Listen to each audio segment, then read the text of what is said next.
Abraham offers Isaac. After God gave Abraham a son, God asked him to do something that was harder than anything he had ever done before. If Abraham obeyed God's instructions, it would show that he had learned to trust God with all his heart. God called to Abraham to tell him what to do. "Abraham," God called. "Here I am," Abraham replied. "I want you to take your only son Isaac, whom you love, to Moriah," God instructed. "I will guide you to a mountain where I want you to sacrifice him as a burnt offering." Abraham could have replied, "What? Are you crazy? I'm not doing that." But he did not say anything like that. Instead, he got up early the next morning, saddled his donkey, split the wood for the burnt offering, and left for Moriah with Isaac and 2 servants. Abraham also took the wood, a knife, some fire, and some food. It took Abraham 3 days to get to Moriah. While he rested each night, he would have looked up at the countless stars in the sky.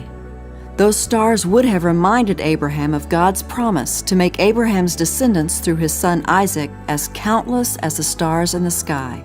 Abraham believed God would somehow keep his promise. On the last day of the journey, Abraham spotted God's chosen mountain in the distance. He said to the 2 servants, "Wait here while Isaac and I go on to worship, and then we will return." Abraham was confident that he would come back down the mountain with Isaac. He knew God was somehow going to provide.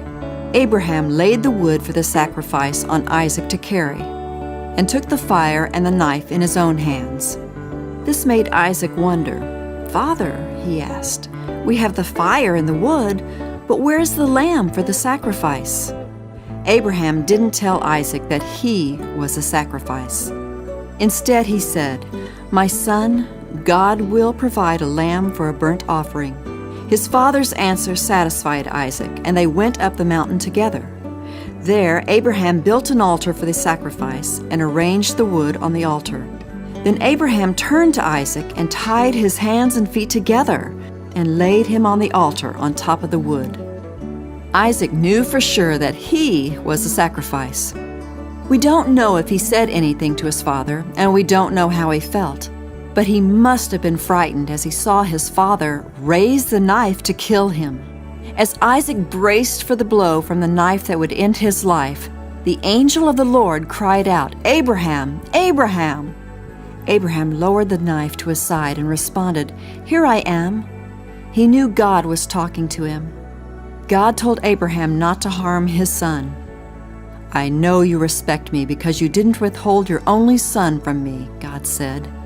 God was pleased with Abraham's obedience.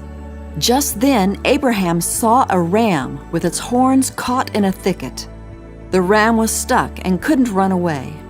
Abraham knew God had provided the ram to take Isaac's place on the altar. He untied Isaac and then loosed the ram from the thicket. Abraham and Isaac rejoiced to have the ram to sacrifice on the altar. Abraham took the ram and sacrificed it instead of Isaac. So Abraham would always remember what God did for him. He called the name of the place, "The Lord Will Provide." And that's exactly what God had done. He provided a substitute to take Isaac's place on the altar.